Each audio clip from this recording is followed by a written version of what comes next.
नमस्कार दोस्तों, स्वागत है आप सबका आपके अपने यूट्यूब चैनल डेवी स्टडी क्लास में। जैसा कि आप सभी जानते हैं कि आपका जो एक जीके की क्लास चल रही है, स्टैटिक जीके की CMTS के लिए, तो वो चीज़ें आपकी अब शुरू हो चुकी हैं। आज का जो सेशन था, तो सबसे पहले तो मैं आप सबको रक्षाबंधन की ढेर सारी शुभकामनाएं देना चाहता हूं, क्योंकि आज का जो त्यौहार है वो सिर्फ त्यौहार ही नहीं बल्कि भाई बहन का प्यार भी है। तो इस चीज़ को इस दिन का आई थिंक मेरे ख़्याल से लोगों को बहुत ही बेसब्री से इंतज़ार होता है, और रहना भी चाहिए, क्योंकि ये जो त्यौहार नहीं, एक वही कहते हैं कि बहुत बड़ा पर्व है, जो आज 19 अगस्त 2024 के दिन इसे मनाया जा रहा है। तो बहुत बड़ी बात है आज के लिए, ठीक है।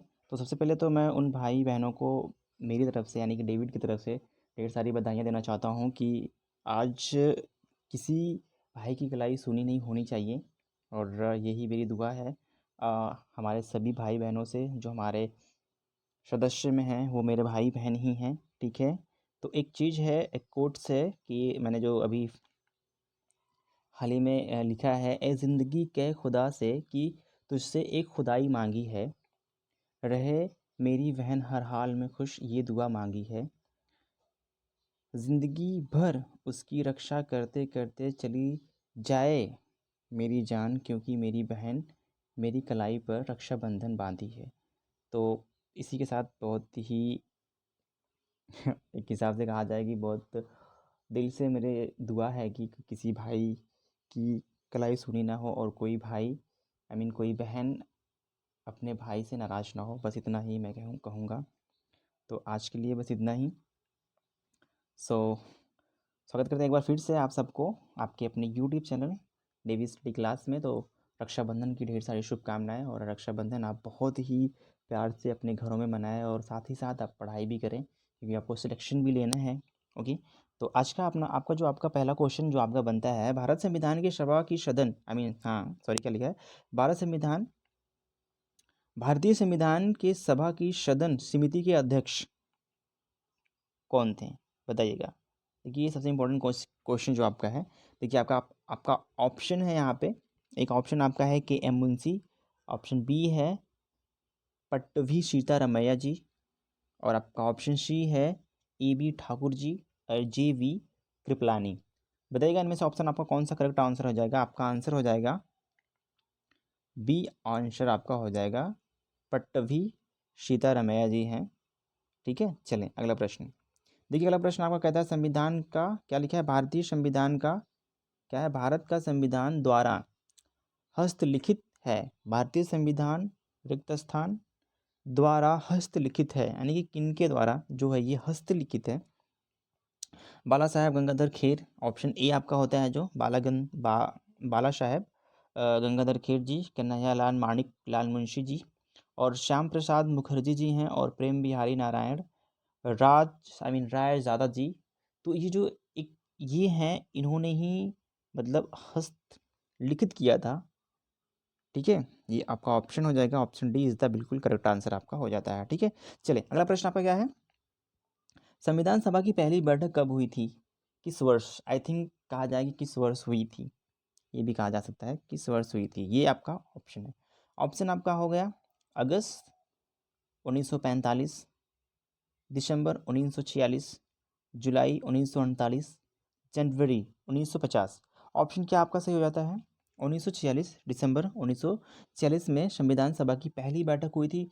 और चाहूँ तो मैं आपको पहली, दूसरी, तीसरी जो भी हुई थी सारी की सारी डिटेल्स में बताऊं, बट मैं वो चाहता हूं करवाना जो आपको क्वेश्चन वाइज क्वेश्चन हो, आपको ज़्यादा भटकाने की ज़रूरत नहीं है। हाँ, जब आप कभी भी डिटेल्स में पढ़ेंगे, सो मैं आपको ये सारी चीज़ें मैं आपको बताऊँगा। बट अभी जो फाइनली आपको फाइनल करना है, जो दिक्कतें आपको आती रहती हैं, तो सिर्फ आप वो चीज़ें करें, क्योंकि ऐसे में ज़्यादा लेंदी हो जाता है, हमें जो थोड़ा सा भद्दा दिखता है तो करवा देते हैं। तो हमारे जो स्टूडेंट्स होते हैं, जो हमारे भाई हैं, भाई बहन हैं, वो थोड़ी सी कन्फ्यूज हो जाते हैं। कन्फ्यूज तो ऐसे कोई चीज़ होने की बात नहीं है, बट फिर भी चीज़ों को मैं तोड़ मड़ोड़ कर बताना सिर्फ ऐसे क्लास में करना चाहता हूँ जो मतलब बड़ी क्लासें हों। बट ये शॉर्ट क्लास है, छोटी सी क्लास है, ये मेरे ख्याल से इसकी ड्यूरेशन ज़्यादा 9 to 10 हो सकता है, बस इससे ज़्यादा नहीं, ठीक है। 9 to 10 मिनट्स के ज़्यादा नहीं हो सकते। चलिए अगला प्रश्न आपका क्या है, संविधान सभा की सदस्यता संविधान सभा की सदस्यता 1989 थी, सॉरी 1989 नहीं थी, यहाँ पे सिर्फ 389, कितना था 389, ये आपका नहीं माना जाएगा, ठीक है, यहाँ पे 300, ठीक है 389, एक सेकंड फिर से कर देते हैं इसको हम, ठीक है 300, इसको आप चाहे तो स्क्रीनशॉट कर लें या फिर इसको याद रखें, 389 थी, जिसमें रियासतों के प्रतिनिधि थे। रियासतों के प्रतिनिधि कितने थे, आपका है 93, दूसरा ऑप्शन है 109, तीसरा है आपका है 84, चौथा आपका है 102। तो ऑप्शन क्या आपका हो जाएगा, 93 जो थे ये, जिसमें रियासतों के प्रतिनिधि थे, ठीक है।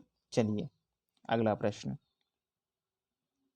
अगला प्रश्न आपका कहता है, निम्नलिखित में से किस वर्ष भारतीय राष्ट्रीय कांग्रेस ने संविधान सभा की मांग की थी, बताइएगा किस वर्ष की थी। तो देखिए उन्होंने की थी 1934 में, कब की थी 1934 में, जो भारतीय राष्ट्रीय कांग्रेस पार्टी थी, तो उन्होंने संविधान सभा की एक मांग की थी, ठीक है, जिसे मतलब मांगा गया था कि एक संविधान सभा होना चाहिए, ठीक है। चलिए अगला प्रश्न, अगला प्रश्न आपका क्या कहता है, अगला प्रश्न कहता है आपका कि भारतीय संविधान सभा के मसौदा मसौदा समिति के अध्यक्ष कौन थे।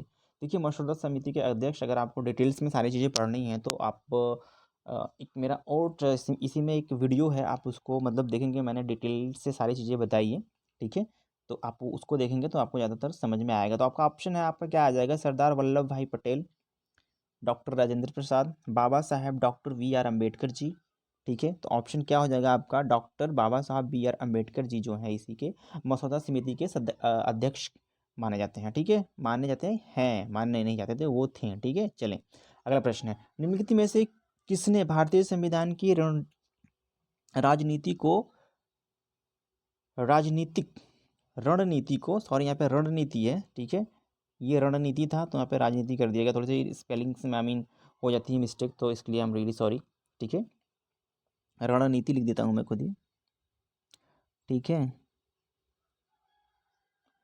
नीति, सॉरी एक सेकंड फिर से लिख देते हैं इसको हम, रणनीति,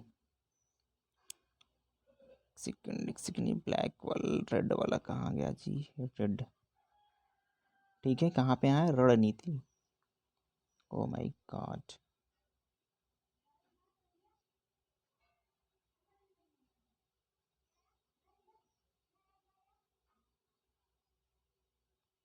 ये रणनीति की राजनीति कुंडली के रूप में व्याख्या, यानी कि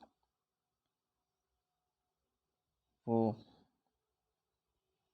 वर्णन, ठीक है, वर्णित किया, ठीक है, वर्णित किया था, व्याख्या यानी कि वर्णित किया था, तो इनमें से कौन है, कन्हैया लाल मानिकलाल मुंशी जी, N.A.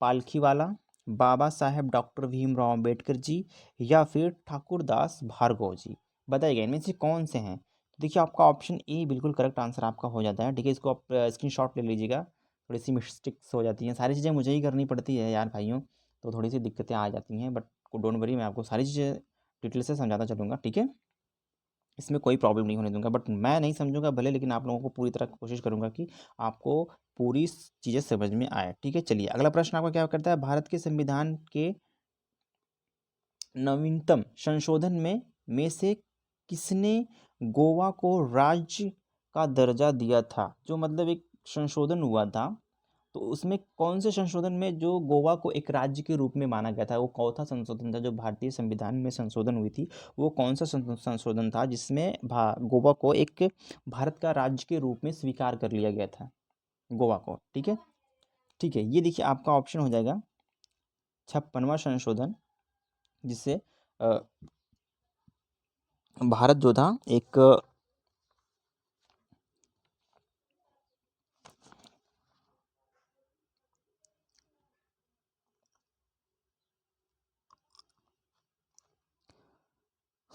जिसे हम 25वां राज्य माना गया, गोवा का जो भारत का 25वां राज्य मान लिया गया था। ठीक है, चलें अगला प्रश्न आपका कौन सा है?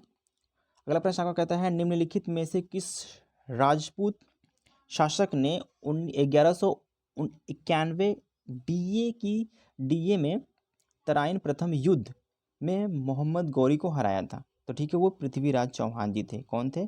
पृथ्वीराज चौहान जी। ऑप्शन डी इज द आपका करेक्ट आंसर आपका हो जाता है, ऑप्शन डी। देखिए थोड़ा सा 10 मलिक लिखा है, 10 मलिक इख्तियार उद अल्तुनिया द्वारा, 10 था यहाँ पे। ठीक है, अल्तुनिया द्वारा रजिया सुल्तान को निम्नलिखित में से किस किले में कैद कर लिया गया था, कैद किया था? बताइएगा। आपका ऑप्शन देखिए यहाँ पर है, रायपुर में रायगढ़ किला या फिर ठंडौडिया, यही वाला थोड़ा सा प्रॉब्लम है बट यही में है। ठीक है, बनठडिया मतलब लिखा बनठडिया में किला मुबारक में। ठीक है, option B is the correct answer आपका हो जाएगा। ठीक है, चलें अगला प्रश्न। राजा ललितादित्य एक मुक्त पीठ ने सर पर शासन किया था, तो किया था कश्मीर में। ठीक है, कहाँ पर किया था? जम्मू कश्मीर में शासन किया था, जिसे राजा मतलब बना दिया गया था ऐसे ही उनको। ठीक है, चलें अगला प्रश्न इनका है, निम्नलिखित में से किस क्रांतिकारी को अंग्रेजों ने अलीपुर बम साजिश में आरोपी रूप में गिरफ्तार कर लिया था? ठीक है, मतलब बम की साजिश, मतलब उन पे एक आरोप लगाया गया था। ठीक है, इन पर, और जबकि ये थे नहीं। इन्होंने हमारे देश के लिए बहुत कुछ किया है एक हिसाब से कहा जाए तो। ये जो कन्हैयालाल दत्त जी हैं, इनके बारे में मैं फिर कभी आपको बताऊंगा एक वीडियो में, किसी वीडियो में आपको बताऊंगा। बट ये जो थे भैया हमारे लिए बहुत ही समाज सेवी का काम करके गए हैं ये। ठीक है, तो एक क्वेश्चन और आपका बनता है, ज्योतिबा राव फूले जी ने सत्यशोधक समाज की स्थापना किस वर्ष की थी? बताएं, किस वर्ष सत्यशोधक समाज की जो स्थापना है ज्योतिबा राव फूले जी ने किस वर्ष की थी? चलें अब बताइएगा, ज्योतिबा राव फूले जी ने किस वर्ष सत्यशोधक समाज की जो एक स्थापना था उन्होंने किस वर्ष किया था ज्योतिबा राव फूले जी ने? चलिए बताइएगा, आप में से कोई भी बता दे। ऑप्शन छोड़ दूँ इसको मैं ऑप्शन के लिए, ऑप्शन के तौर पर अब बता देंगे हमें, या फिर नहीं बता पाएंगे? सत्यशोधक समाज की जो स्थापना की गई थी ये कब की गई थी?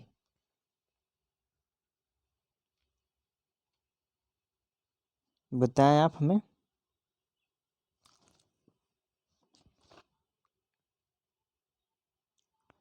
देखिए उन्होंने किया था 1900, ठीक है, 73 या फिर 74 में। ठीक है ना, 1973 में इन्होंने किया था। ठीक है, यहाँ पे ऑप्शन लगा नहीं है। ठीक है, 1973 में इन्होंने किया था। ठीक है ना, थोड़ी सी गड़बड़ा गया था, 1873 था। ठीक है, ये 1873 में किया था। ठीक है, चलिए अगला प्रश्न क्या है, निम्नलिखित में से स्थलीय ग्रह की पहचान करें। स्थलीय ग्रह की पहचान करें, तो ये बुध है, जो आपका ऑप्शन बुध हो जाता है। चलिए अगला प्रश्न है, कौन सा जल निकाय 1,55,08,800 किलोमीटर के क्षेत्र से कवर करता है? बताइएगा। वो देखिए आपका है आर्कटिक महासागर। Option C is the correct answer आपका हो जाएगा। आर्कटिक महासागर जो है वो है आपका ऑप्शन सही है। भारत के किस देश ने साथ भारत किस देश के साथ सबसे लंबी सीमा साझा करता है? तो वो करता है बांग्लादेश के साथ। ठीक है, ये साझा रहेगा यहाँ पे। ठीक है, क्या यार मैंने कितनी गलतियाँ की हैं आज, सॉरी भाइयों। ठीक है, चलिए अगला प्रश्न आपका कहता है, निम्नलिखित में से किस नदी को व्यात नदी भी कहा जाता है? तो वो है झेलम। आपकी झेलम नदी को व्यात नदी भी कहा जाता है। चलिए अगला प्रश्न आपका क्या है, आंचल झील निम्नलिखित में से किस राज्य में स्थित है? तो वो है जम्मू और कश्मीर में। चलिए अगला प्रश्न आपका, अब अगला प्रश्न कहता है, अंडमान और निकोबार द्वीप समूह को अलग करने वाला जल मार्गों को पहचानिए, कौन सा है? चलें बताएं आप, इनमें से कौन है? देखिए, पाक जल डमरू मध्य जो आपका है ये ऑप्शन बिल्कुल करेक्ट आंसर है, option B is the correct answer. तो आज के लिए बस इतना ही है। नमस्कार, एक बार फिर से रक्षाबंधन की ढेर सारी शुभकामनाएँ आपको, तहे दिल से आपके लिए शुक्रिया। ठीक है, नमस्कार।